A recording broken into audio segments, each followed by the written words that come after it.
Olá, tudo bem com você? Nós estamos meditando no Novo Testamento em ordem cronológica, agora 1 Coríntios capítulo 5. Se você tem gostado desse conteúdo, dê o seu gosto, partilhe o vídeo e vamos começar com a nossa oração. Meu Deus, eu agradeço por poder meditar, ouvir a Tua voz e falar com o Senhor através da Tua palavra. Meu Deus, que o Senhor use ela, abrindo o nosso entendimento e também nos mostrando o que nós precisamos fazer para Te agradar cada dia mais. Obrigado por essa chance. Amém. 1 Coríntios 5, versículo 1. Geralmente se ouve que há entre vós fornicação, e fornicação tal que nem ainda entre os gentios se nomeia, como é haver quem possua a mulher de seu pai. Comentário diz fornicação. Paulo também repreendeu os coríntios pelo comportamento imoral que comumente era encontrado no seio da igreja. Fornicação inclui adultério, prostituição, depravações sexuais, relações incestuosas e outras impurezas sexuais. Condutas totalmente condenáveis pela lei mosaica. O caso citado pelo apóstolo se tratava da profanação do leito do pai de um homem que se relacionava com a sua madrasta. A cegueira espiritual dos coríntios era tanta que eles passaram a tolerar aquilo que os próprios incrédulos repudiavam, pois até a sociedade da época considerava essas práticas abomináveis. Quer dizer, um caso como esse eles estavam aceitando, né? Porque se eles não fazem nada, é porque eles estão sendo coniventes com aquilo que está acontecendo. E é isso, essa é a repreensão de Paulo. E por que ele está fazendo agora essa carta? No 2, estais ensoberbecidos e nem ao menos vos entristecestes por não ter sido dentre vós tirado quem cometeu tal ação. Comentário, nem ao menos vos entristecestes. Os coríntios estavam tão absolvidos nas disputas e nas discussões inúteis, inclusive concorrendo entre si para saber qual líder espiritual era o melhor, que deixaram de perceber que o pecado havia entrado no meio da igreja. As práticas imorais de seus membros eram conhecidas, mas isso não causava tristeza ou reprovação na consciência deles. Quer dizer, eles já estavam de uma maneira tão carnais que eles já não estavam vendo o pecado como pecado, mas como algo normal e, enfim, né, não se preocupavam mais para aquilo. Mas conseguiam apontar o erro dos outros, quer dizer, enquanto eles apontavam dedo para os outros, haviam dedos apontados para eles também. 3. Eu, na verdade, ainda que ausente no corpo, mas presente no espírito, já determinei, como se estivesse presente, que o que tal ato praticou em nome do Senhor Jesus Cristo, junto vós e o meu espírito com o poder de nosso Senhor Jesus Cristo, seja este tal entregue a Satanás, para a destruição da carne, para que o espírito seja salvo no dia do Senhor Jesus. O comentário do 5 diz, entregue a Satanás. Paulo expressou indignação diante do pecado de incesto, por isso emitiu uma sentença para disciplinar aquele que o havia praticado. Sua intenção era promover arrependimento. Ao determinar que o rebelde sofra em sua carne, sobre a autoridade de Satanás, o apóstolo visa a salvação da alma. Quando uma pessoa cede aos apelos do pecado, se expõe ao tormento e à aflição. Assim Deus permite que venham sofrimentos, não para constrangê-la, mas para que ela se converta do seu mau caminho. E quantas pessoas também estão na igreja, apesar de ouvirem a palavra de Deus, mas elas permanecem surdas para Deus, mas bem atentas e dispostas a obedecer o pecado. 6. Não é boa a vossa vanglória. Não sabeis que um pouco de fermento faz levedar toda a massa? O comentário, o fermento é usado com frequência nas escrituras para representar o mal, a corrupção e a impureza espiritual e moral. Uma pequena porção é capaz de fermentar uma grande quantidade de farinha e tornar a massa volumosa em pouco tempo. Da mesma forma que o processo de levedação é constante e intenso, o desenvolvimento do pecado é profundo e crescente na alma de uma pessoa. Diante disso, quando alguém faz concessão à sua carne, contamina toda a sua vida. Mas mas conversações, maus hábitos, maus pensamentos, hipocrisia e pequenas transgressões que sutilmente se alastra no ser humano, provocam grandes desvios no caráter e na fé. Por isso, não dê oportunidade ao mal para não sofrer os devastadores efeitos da sua corrupção. Então, aceitar esse pecado é como fermento, né? Ele vai crescer. Se uma pessoa cometeu, o outro falar, eu também posso. Se ele fez de errado, ninguém disciplinou, então eu também vou fazer. E aí começa, né, os problemas. No 7, purificai-vos, pois, do fermento velho, para que sejais nova massa, assim como estáis sem fermento, porque Cristo, nossa Páscoa, foi sacrificado por vós. Comentário: purificação. Para fazer uma massa nova, como a que era utilizada para os pães ázimos, consumidos na Páscoa, não podia haver resquício de algum de fermento. Com essa analogia, Paulo exorta que o cristão deve ser como uma massa nova, ou seja, deve ser uma pessoa limpa de toda impureza, hipocrisia e carnalidade pelo Cordeiro Pascal, o Senhor Jesus. Então, já que ele falou do fermento, ele disse: purificai-vos, pois, do fermento velho. Nós podemos dizer: purificai, né? Purificar a nossa vida da nossa vã maneira de viver, como vivíamos anteriormente, né? Sejais uma nova massa. Uma nova massa. Vamos ser uma pessoa nova. Por exemplo, não adianta eu querer ter uma vida nova se eu continuar andando com as velhas amizades. E se aquelas amizades influenciam no meu comportamento, no que eu faço, então eu vou continuar praticando o erro, né? Então eu tenho que me desviar dela, tenho que fugir dela, da aparência do mal, né? E no 9, já por carta vos tenho escrito que não vos associeis com os fornicadores. Pronto, em resposta ao que eu acabei de falar, né? Você não pode estar associado com ele, fuja deles. 10. Ainda que não inteiramente com os fornicadores deste mundo, ou com os avarentos, ou com os roubadores, ou com os idólatras, porque então vos seria necessário sair do mundo.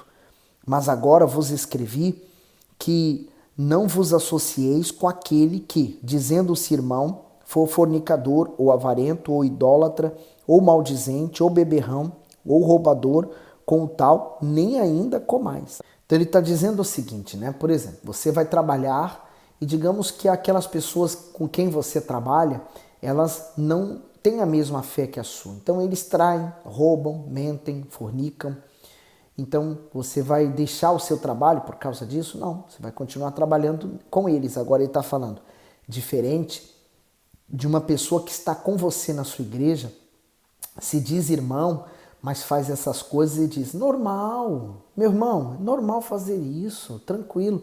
Depois você se arrepende e fica tudo certo. Fuja dessas. 12. Porque que tenho eu em julgar também os que estão de fora? Não julgais vós os que estão dentro, mas Deus julga os que estão de fora. Tirai, pois, dentre vós a esse iníquo. O comentário: não vos associeis. Paulo sabia que os coríntios corriam perigo na fé, pois estavam associados a pessoas que se diziam cristãs, mas no íntimo não eram, pois não seguiam os preceitos de Deus. Tais cristãos professavam ser irmãos, mas na verdade eram irmãos, pois se comportavam como devassos, idólatras, maldizentes, avarentos, beberrões e roubadores. Ao fazer essa exortação, o propósito do apóstolo não era induzir a igreja a desprezar aqueles que estavam no erro, mas orientá-la a não desfrutar de estreitos laços de amizade com eles, pois certamente seria corrompida por suas práticas. Com certeza, se você tivesse uma joia rara e muito bela e cara, você não andaria em qualquer lugar com ela. Você selecionaria os lugares que você andaria com ela. Então, a nossa salvação é o maior tesouro que nós temos. Conquistamos com muita luta, com muito sacrifício. E vamos perder por uma coisa tão banal? Entendeu? Por isso que o guardar a salvação, guardar o coração é tão importante. Agora, 1 Coríntios 6.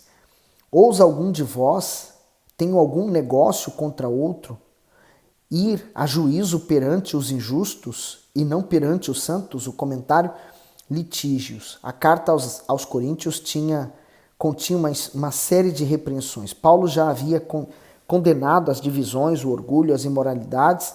Agora ele condena os litígios, ou seja, as divergências entre os membros da igreja. Veja que todos esses problemas tinham origens na negligência da vida espiritual. Naquela ocasião, os cristãos de Corinto se dirigiam aos tribunais e perante juízes incrédulos, expunham os conflitos que na maioria das vezes eram mal entendidos, que podiam ser resolvidos entre os próprios membros da igreja. Eles não enxergavam que tais questões seriam facilmente solucionadas se fossem submetidas a autoridades espirituais. Porém, como a palavra de Deus não era mais a autoridade máxima sobre a vida deles, seus conselhos já não bastavam. Ao agirem assim, os coríntios não apenas expunham o evangelho e a igreja, mas também escandalizavam os fracos na fé. O fato de o apóstolo repreender os coríntios, que por qualquer discordância ia aos tribunais, não significa que ele defendia a injustiça entre eles. Pelo contrário, algumas vezes ele recorreu ao sistema judiciário para pleitear causas necessárias. Qualquer pessoa que ludibriar o seu próximo, ameaçar a sua vida ou prejudicar o seu bem-estar deve ser julgada nas instâncias legais por seus atos. Por isso que eles estavam cometendo muitas coisas erradas. Por isso que eu pergunto, é justo você oferece o seu trabalho para uma pessoa da igreja e ela não pagar? É justo você ter uma pessoa trabalhando para você e você não pagar a ela? Ou dizer, não, eu vou pagar em oração? É justo, por exemplo, você contratar uma pessoa da sua igreja e você acordar com ela um valor e depois você só pagar metade, porque você acha que deve só pagar metade? E assim as pessoas vão, maus patrões, maus funcionários, né? Então, isso acontece hoje, acontecia, e eles iam a juiz. Podiam resolver isso também com o servo de Deus, mas talvez já nem tivessem bons olhos para com quem estava lá. 2. Não sabeis vós que os santos hão de julgar o mundo? Ora, se o mundo deve ser julgado por vós, sois porventura indignos de julgar as coisas mínimas? Não sabeis vós que havemos de julgar os anjos? Quanto mais as coisas pertencentes a esta vida. Então, se tiverdes negócio em juízo, pertencentes a esta vida, podes para julgá-los os que são de menos estima na igreja?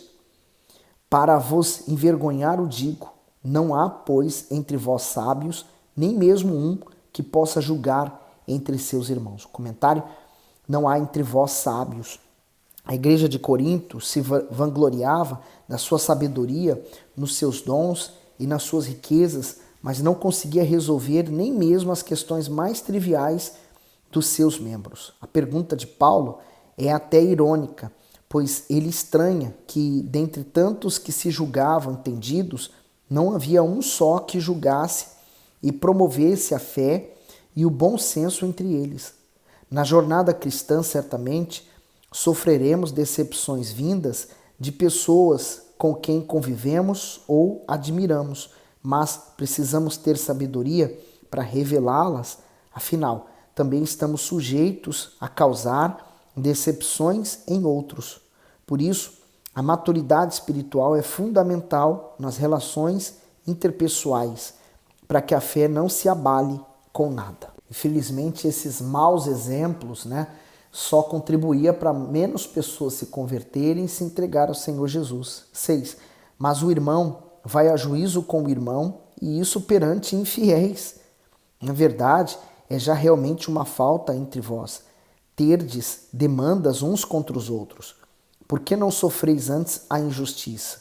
Por que não sofreis antes o dano? Comentário, sofrer a injustiça e o dano por estarem fracos espiritualmente, os coríntios não superavam as perdas, as injustiças e as ofensas. Logo, buscavam com todas as forças a vingança. Paulo os exorta, pois sabe que todas aquelas diferenças poderiam ser ajustadas se eles estivessem vivendo na prática da palavra de Deus. Contudo, a proposta de sofrer a injustiça contraria totalmente a carne e os seus interesses. O Senhor Jesus ensinou que o justo suporta ser ferido, desonrado, humilhado e até traído por outro. Mas, para suportar tudo isso, ele precisa andar no Espírito, porque assim manifestará o fruto espiritual, que é amor, gozo, paz, longanimidade, benignidade, bondade, fé, mansidão e temperança. Ele falou, e falou bem, né? Nem deveria haver esses tipos de coisa entre um irmão contra o outro, né? Você pode observar que hoje nós vivemos numa sociedade em que as pessoas estão extremamente agressivas, impacientes, ansiosas ao extremo, porque é o estilo de vida que as pessoas têm e são também a influência das redes sociais sobre ela. No 8. Mas vós mesmos fazeis a injustiça e fazeis o dano, e isso aos irmãos. Não sabeis que os injustos não hão de herdar o reino de Deus? O comentário diz, vós mesmos fazeis a injustiça. Aqueles que mais reclamavam e buscavam os tribunais eram os facciosos, agressivos e defraudadores dos seus companheiros. Eles se julgavam salvos, mas certamente não eram, pois quem pratica a injustiça está submerso no pecado. Praticar a injustiça é andar na contramão da vontade do Altíssimo, na desobediência aos seus ensinamentos e na direção oposta à salvação. Não adianta confessar que se crê na palavra de Deus e não testemunhar essa fé com as obras. A advertência para quem possui uma fé teórica e morta é clara: será condenado à morte eterna. Qual a razão do injusto não herdar o reino de Deus? Porque tudo que é pecado é injusto, é a injustiça, né? É a desobediência contra Deus. O que Adão fez lá no jardim foi injusto contra Deus, porque Deus falou para ele não comer daquele único fruto e ele decidiu desobedecer. Então, tudo que é pecado é injusto. E o injusto, ele não pode entrar no reino de Deus, né? Esse reino de justiça. Mas aquele que busca a justiça, esse entra. E esse reino, né, o reino de Deus, ele não tem uma visível aparência, ele não pode ser visto, mas ele é dentro de nós. Então, se a pessoa não buscar a justiça, se ela foi a vida inteira injusta, mas ela agora busca a justiça, ela vai ter o reino de Deus dentro dela. Mas uma pessoa que não quer deixar a injustiça, mas quer o reino de Deus, é impossível. E é isso que mais vemos hoje, né? As pessoas querem o reino, mas não querem largar o pecado. Que você reflita nessas palavras, permaneça firme com Jesus e depois continuamos a leitura desse capítulo, tá bom? Fique bem, que Deus abençoe.